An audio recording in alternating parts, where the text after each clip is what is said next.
Have you ever noticed that you've had skin changes just sporadically and got really bad so fast and nothing you do can change it? You notice that you're more tired than usual. Have you gained weight that you just can't seem to shake?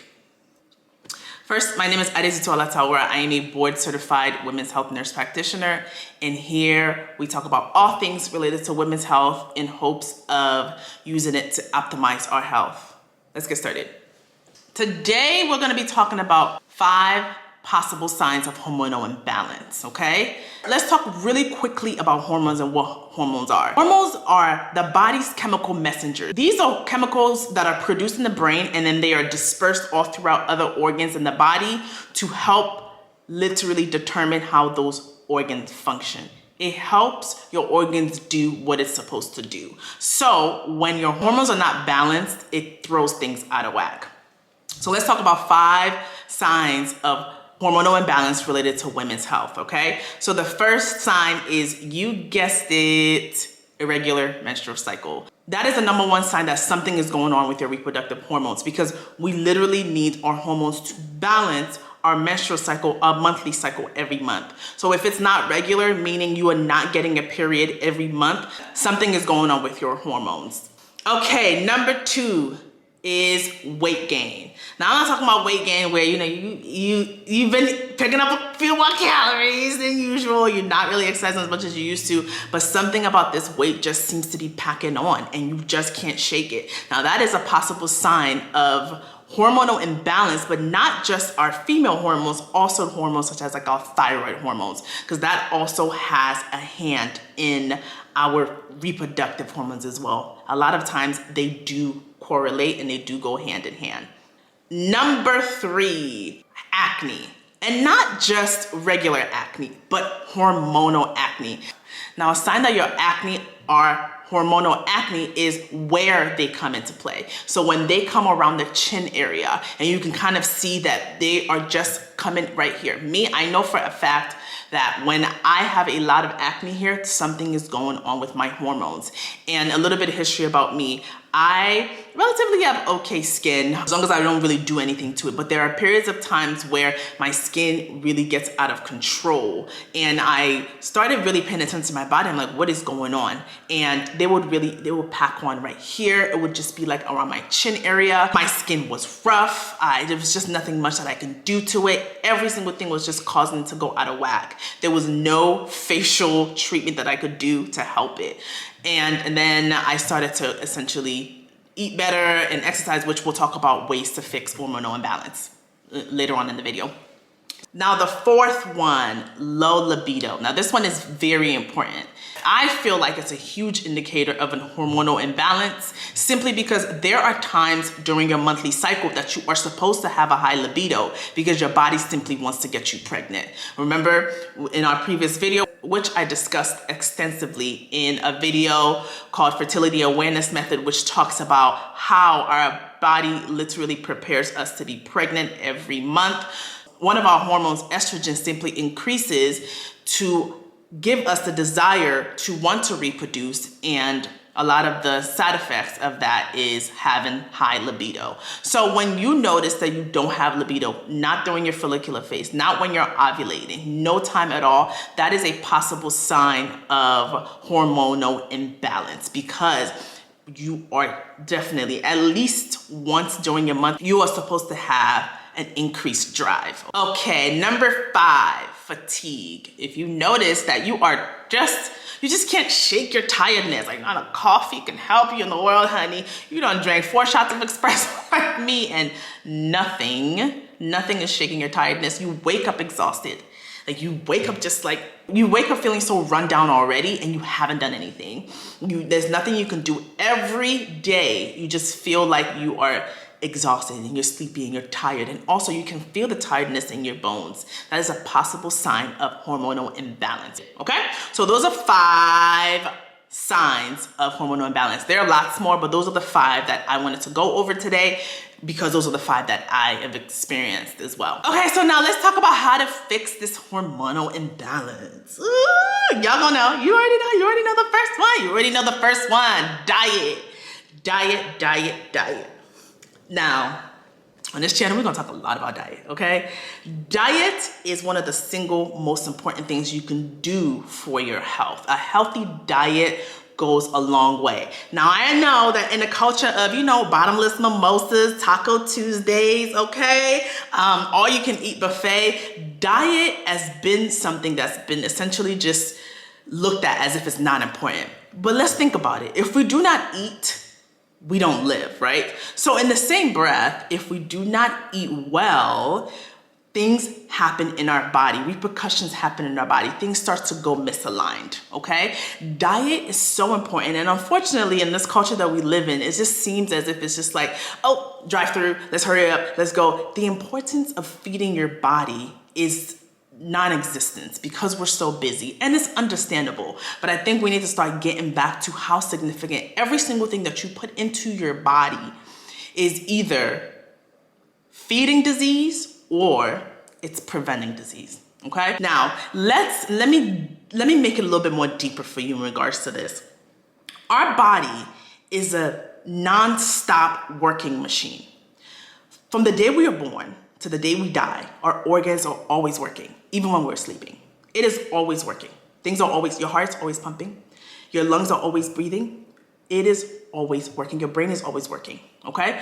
So this is the reason why it's important for us to feed it things that it needs so that it can continue to regulate everything.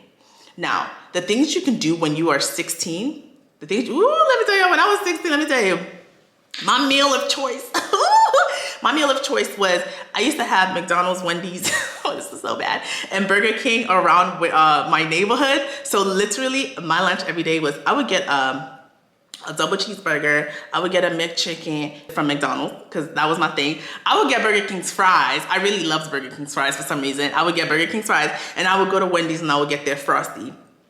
And I would have that every day. And nothing would happen. My body would just spit it out. I still had energy. I was still running around. I wasn't gaining weight when I was 16. But I was 16 and my body was younger, right? Can I do that now? Absolutely not. Can I do that now in my 30s? No. If I do that now, I'm gonna be on this couch. I'm not gonna be able to get up. I'm gonna be in the bathroom. It's going to have lasting effects because now my body is essentially 33 years old. It's been working nonstop for 33 years. It's like, girl, you're gonna need to help me to help you. And that's the way we need to see it. The longer our body is, the organs are getting worn down. So what are you putting into it to help it? What vitamins are you helping to help it? Because the older we get, the more important diet is. Okay? We're gonna talk a lot about diet, y'all, because diet is literally how I fix everything. I'm like, diet. What's your diet like? What's your diet like? What's your diet like? And people are like, oh, it's not just diet, but diet is simply very important. If you know, a lot of people talk about once they change their diet from one thing to another, things got better, or once they changed their diet from one thing to another, things got worse, all right?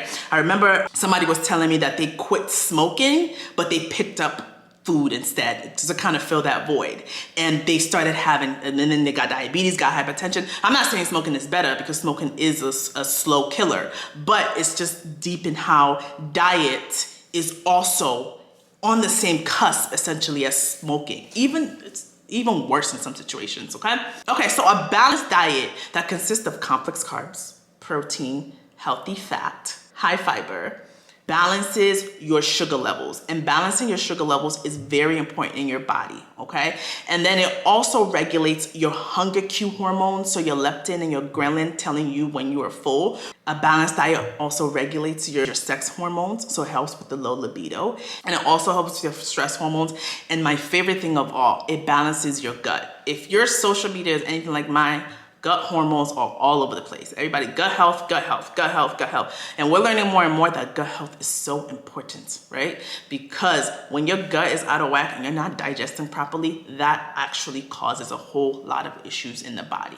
Number 2, exercising. You guessed it. Exercising regularly. I know y'all gonna be like, these sound like really basic things, but they're so important. They're very important. The more you exercise, the more you eat healthy, the more balanced your hormones are. So exercising regularly. Now, we know exercising, it releases my favorite hormone, okay? Endorphins. Love it so much.